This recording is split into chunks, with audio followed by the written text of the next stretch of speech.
Mesdames et messieurs, bienvenue à votre émission L'actualité avec. Aujourd'hui, nous recevons pour vous Monsieur Adoua Kouassi, inspecteur du Trésor, également président fondateur de l'Académie ivoirienne des langues maternelles. Il est aussi écrivain-chercheur. Avec lui, nous allons parler de l'importance des langues maternelles. Merci Monsieur Adoua de répondre à notre invitation. Merci madame. Je sais que vous êtes à Bron. Alors, comme on dit bienvenue en Abron?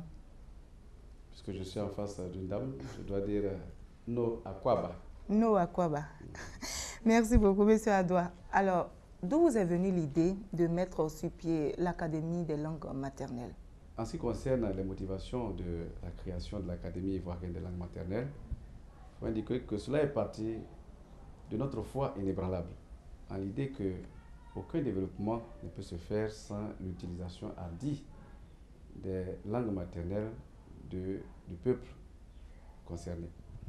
Et donc, nous avons décidé de créer l'Académie pour d'abord éveiller les consciences sur la nécessité d'utiliser nos langues dans notre développement.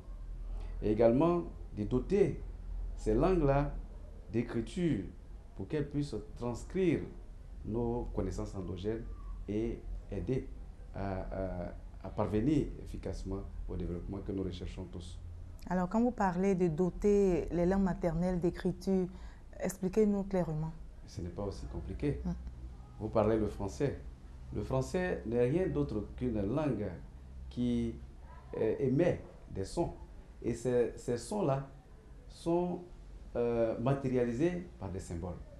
De la même manière, chaque langue est une émission de sons qui peut être matérialisée par des symboles. Lorsque ces symboles-là sont matérialisés, on appelle cela écriture. Et donc, de même que le français est écrit et aide les Français à réaliser leur développement, nous aussi, nous pouvons le faire et développer notre pays. Alors, en Côte d'Ivoire, il y a 60 ethnies. De façon concrète, comment cela est possible? Madame, au niveau du choix des langues, je pense qu'il s'agit d'abord d'une réelle volonté politique. Parce que si c'était aucun problème n'est insurmontable. Et on n'a qu'à jeter un coup d'œil autour de nous, dans les régions dans les pays qui nous environnent. Eh bien, il y a des choix, il y a eu des choix de langue. Mais comment ont-ils procédé? Nous pouvons nous appuyer sur ces modèles. Alors, si on vous demandait de donner une idée de comment on peut procéder en Côte d'Ivoire? Notre conviction, c'est que lorsque vous naissez dans un milieu bien donné, eh bien, la nature met à votre disposition une langue. Et donc, c'est un impératif pour vous de la connaître, de l'écrire, afin qu'elle puisse vous aider à vous épanouir. Et donc, en Côte d'Ivoire, avant même de parler du choix de langue nationale, eh bien, nous disons, il faut d'abord développer les langues, faire enseigner dans chaque région la langue dominante. Donc, vous voulez dire concrètement au nord? Concrètement, nous sommes au nord, c'est le sénopho qui domine. Eh bien, nous enseignons le sénopho. Mais est-ce que les autres ethnies vont pas, les autres personnes qui sont d'autres ethnies vont pas se sentir frustrées? Mais justement, c'est pour ça que nous disons que ce n'est pas seulement au nord. Mais si nous allons à Bondoukou, si c'est le Bron qui domine, nous enseignons le Bron. Vous parlez de Bron ou on dit Abron? Le Bron, et non Abron. La Bron, ça c'est une appellation administrative, je dirais même une déformation. Du colon, vous voulez dire? Du colon. Mais il faut dire que la vraie appellation, c'est le Bron. Parce que vous n'allez pas arriver au village et entendre « je suis Abroni », mais plutôt « je suis Broni ». Je suis Bron. Alors, on y va avec votre développement. Voilà. Et donc, vous arrivez à Man, si c'est le Yakuba qui est majoritaire, eh bien, on enseigne le Yakuba à l'école. Mais l'avantage que nous en tirons, c'est que ce n'est pas seulement un moyen, la langue n'étant pas seulement un moyen de communication, eh bien, l'enfant qui apprend, d'abord, excelle à l'école, parce que tous les spécialistes sont unanimes sur ce point. Quand l'enfant apprend dans la langue dans sa langue maternelle, eh bien, il excelle beaucoup plus vite à l'école. Deuxièmement, étant donné que la langue est le vecteur d'une culture, eh bien, l'enfant s'imprègne de toutes ces valeurs culturelles. Et aujourd'hui, lorsque nous allons à l'école, nous connaissons tout ce qui vient de l'Occident. Mais peut-être si vous allez prendre par exemple le Nord, le vieux Gon, qui peut-être a une grande histoire qui pouvait inspirer la jeunesse, eh bien cette jeunesse-là ne sait rien de cette histoire. Et ce n'est pas normal. Donc nous devons d'abord nous enraciner, comme le disait le professeur Membel Fauté, qui indiquait que le développement suppose 3 principes. D'abord, l'enracinement, deuxièmement, l'ouverture et enfin l'innovation. Nous disons que si dans chaque région, la langue est développée et enseignée, eh bien, au fur et à mesure, il y aura des langues émergentes en fonction de leur richesse, en fonction des sujets qu'elles développent. Et progressivement, nous allons avoir une langue qui va s'imposer d'abord de chaque groupe linguistique. Eh bien, à ce niveau-là, je voudrais vous faire partager l'expérience des pays qui nous environnent. Allez-y. Quand vous prenez par exemple... prenons par exemple le cas du Sénégal. Le cas du Sénégal, eh bien, la loi de 2003 plutôt, a indiqué que pour qu'une langue soit enseignée au Sénégal, il faut que cette langue-là bénéficie d'un minimum vital. C'est-à-dire que cette langue-là soit dotée d'une écriture. Et une fois qu'elle est dotée d'écriture, alors elle est choisie comme une langue à enseigner. Donc, ça répond aux critères, je dirais, aux critères académiques, voilà, du choix de la langue. Ailleurs, nous avons le critère quantitatif. Vous avez par exemple le Burkina Faso, où le Moré fait près de 84%, eh bien, les autorités du pays sont appuyées sur ce critère-là pour choisir cette langue à enseigner à l'école. Alors, prenons la Côte d'Ivoire. Ou bien vous avez un autre exemple? Voilà. Un dernier exemple, et puis venons au cas de la Côte d'Ivoire. Il y a des critères politiques. Par exemple, au Mali, le Tchamatchek a été certainement choisi pour satisfaire aux revendications du peuple touareg. Alors, en Côte d'Ivoire, sur quels critères on peut se baser pour choisir une langue nationale?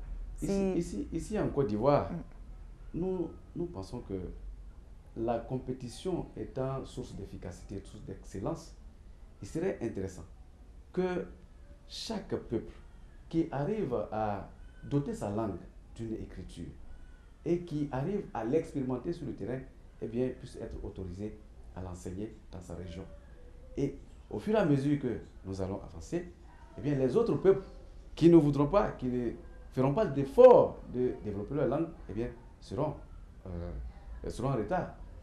Et donc, nous pensons que si nous voulons aller sur la base, par exemple, du choix d'une langue nationale, du choix d'une langue nationale, sur la base des critères politiques ou des critères quantitatifs, eh bien, il risque d'avoir des problèmes. Donc, il faut aller sur la base académique. Aujourd'hui, il peut y avoir un groupe minoritaire, mais qui fait l'effort de doter sa langue d'écriture, de faire en sorte que cette langue puisse transmettre les connaissances scientifiques au peuple concerné. Eh bien, à travers cela, eh bien, nous pensons que nous allons arriver à une effervescence linguistique parce que nous sommes convaincus d'une chose, le développement de la Côte d'Ivoire, l'avenir de ce pays ne repose sur rien d'autre que la révolution culturelle et linguistique. Alors, expliquez-nous justement, on allait vous poser cette question, parce que si vous êtes si engagé dans la promotion des langues maternelles, c'est parce que les langues maternelles ont des avantages, ont des atouts. Alors, M. Adoua, relevez-nous quelques-uns de ces atouts. Madame, parler de l'importance des langues maternelles reviendrait à demander, par exemple, au poisson, qu'est-ce que le fait de vivre dans l'eau lui apporte. Mais un grand homme de ce pays disait, la langue maternelle est pour l'homme ce que l'eau est pour le poisson. Ce qui veut dire que lorsque vous naissez dans une région donnée, eh bien, ce n'est pas par hasard. La nature met à votre disposition tout ce qu'il vous faut pour votre maturité, pour votre épanouissement. Il y a la nourriture, il y a l'éducation, la façon de régler les conflits et bien d'autres choses. Et le véhicule de tous ces instruments-là, c'est la langue maternelle. Donc, au fur et à mesure qu'elle disparaît, eh bien, ces éléments que je viens de citer, dont l'ensemble constitue la culture, s'effritent au fur et à mesure. Et donc, si nous parlons, pour revenir à l'importance de la maternelle, je vais vous parler seulement de 3 ou 4 points. Allez-y. au niveau éducatif. Aujourd'hui, au plan éducatif, par exemple, nous savons que lorsque l'enfant apprend dans sa langue maternelle, eh bien, il réussit beaucoup plus vite. Parce que les spécialistes ont démontré que il est dans son milieu naturel. Or, quand il apprend la langue jusqu'à l'âge de 4 ans et qu'il se retrouve à l'école, alors qu'il doit apprendre une autre langue, eh bien, c'est comme si on lui enlevait quelque chose d'important. Mais M. Adoua, toute la nature, tous les éléments naturels qu'il avait. Et donc, c'est véritablement un génocide intellectuel et culturel que nous constatons dans nos villes et villages. Je vais vous permettre de continuer, mais revenons un peu dans le passé. On sait que dans les différentes écoles, on empêchait les élèves de parler leur langue maternelle. C'est ça. On leur imposait le français. Ce que vous dites, madame, me rappelle une pensée du professeur Jérémy Kouadio, doyen de l'UFR de la faculté des langues, littérature et civilisation, qui indiquait que l'élève africain est le seul qui, une fois à l'école, c'est celui-là à qui on dit ne sois pas ce que tu es. Et à force de se refaire à l'image de notre culture, eh bien, son cerveau devient finalement plus fatigué. Donc il a fini par se dépersonnaliser. Et justement, il n'arrive pas à être productif. C'est pour ça, selon lui, qu'il y a moins de brevets. Donc vous voulez dire qu'aujourd'hui, nous sommes des Ivoiriens dépersonnalisés? Parce que beaucoup aujourd'hui ne parlent pas leur langue. Mais justement, comparer nos sociétés traditionnelles à celles d'aujourd'hui, vous savez, vous allez être d'accord avec moi qu'aujourd'hui, nous avons beaucoup de fléaux qui n'existaient pas par le passé. Mais ce qu'il faut retenir là, vous indiquer, c'est que le fait de ne pas parler sa langue maternelle, mais ça vous ôte votre identité culturelle. Mais quelqu'un qui n'a pas d'identité, eh bien, celui-là, il n'a pas de repère. Or, quand vous n'avez pas de repère, eh bien, vous prenez tout ce qui est mauvais, qui vient d'ailleurs. Parce qu'il est plus facile de faire le mal que le bien. Et donc, le mal ne se trouve pas toujours dans la culture des autres, M. Adoua. Vous savez, la nature nous enseigne. Quand vous regardez la nature, vous allez vous rendre compte que la force de toute personne, de tout individu, se trouve dans ses origines. Si vous prenez l'arbre, eh bien, c'est grâce à ses racines qu'il s'équilibre. Et donc, de la même manière, si vous vous appuyez sur vos valeurs culturelles, eh bien, vous allez avoir une ascension beaucoup plus importante que ce que vous avez. Mais si vous permettez, je vais terminer, j'allais poursuivre avec les avantages que nous avons. Et donc, au niveau culturel, j'allais dire au niveau éducatif, j'étais en train de parler du niveau éducatif, donc nous avons l'enseignement des enfants où la langue est un tremplin. Nous savons aussi que la langue est l'élément qui permet de transmettre nos valeurs dans nos familles. Aujourd'hui, quand vous arrivez dans une région que je ne voudrais pas citer, les jeunes filles, par exemple, de cette région-là, étaient prisées pour le travail à la maison. Mais qu'est-ce qui a justifié cela? Il n'y a pas une école, par exemple, de servantes dans cette région. Mais c'est parce que, justement, il y a eu une transmission des valeurs culturelles, de soumission, de travail, de respect de l'aîné. Ces valeurs-là leur sont inculquées.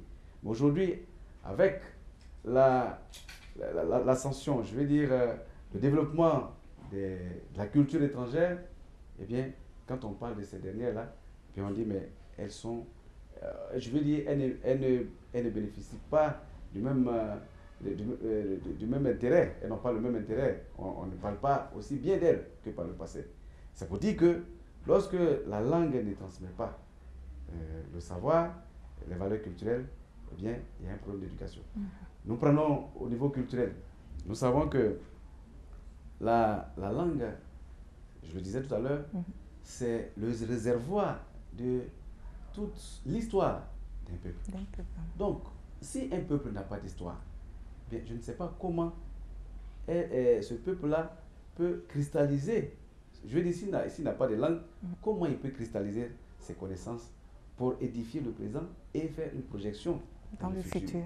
Et donc, à côté de cela, nous avons, au niveau économique par exemple, dans la sous-région, eh bien, la Banque mondiale a fait une étude qui a démontré que les campagnes de sensibilisation sur les fléaux, eh bien, connaissent beaucoup plus de succès dans ces régions-là qu'en Côte d'Ivoire. Parce que justement, on utilise la langue maternelle pour faire la sensibilisation. Lorsqu'on parle dans leur langue, ça les touche beaucoup plus fortement. Mais on est, même au niveau, sur ce même plan, mais quand vous allez au Ghana par exemple, mais au niveau économique, les gens tirent profit de la langue. Parce qu'au niveau musical par exemple, bien, ils puisent dans le trésor, dans la richesse linguistique, les proverbes, les images. Et donc, quand ils chantent, eh bien, ça touche l'âme de la personne et qui est obligée d'acheter parce que ça la soulage. Oui. Et donc, ça aussi, ça permet d'avoir c'est un avantage économique. Et ça aide même l'État. Parce que quand les enfants passent, ne redoublent pas, je veux dire, des classes, eh bien, l'État fait moins d'efforts en matière de construction de nouvelles écoles. Au niveau scientifique et médical, nous savons que nos parents se sont soignés pendant des années avec des médicaments. Mais aujourd'hui, comme ils n'ont pas eu l'écriture, eh bien, chaque fois qu'une vieille, par exemple, meurt, eh bien, ce médicament-là, il disparaît. Alors que s'il y avait l'écriture, eh bien, on cristallisait cette connaissance et puis bon, ça avançait. Nous savons que le curare aujourd'hui, c'est... Il y a assez donc d'avantages à oui, il y a assez d'avantages. Les langues je vais maternelles. terminer sur ce point. Oui, ce dernier point. Le curare, qui est un produit qui est utilisé aujourd'hui dans la médecine au niveau